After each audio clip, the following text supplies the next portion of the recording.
Making headlines from the state capitol, Governor Gavin Newsom has signed legislation that will expand oil drilling, refining, and production here in Kern County.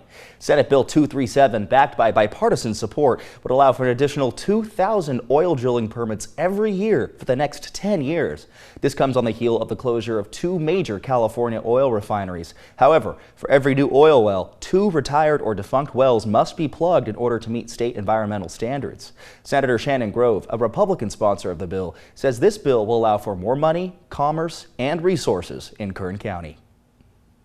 So obviously economic security, economic benefit, and not only for the Central Valley, but for the entire state of California. You know, we import about 75% of our state's fuel, and, instead of producing it here, and under our EIR that was put together by Lorelei Oviatt, the planning director, every well permit that we get, that we put a straw in the ground to produce oil, it's a net zero carbon increase.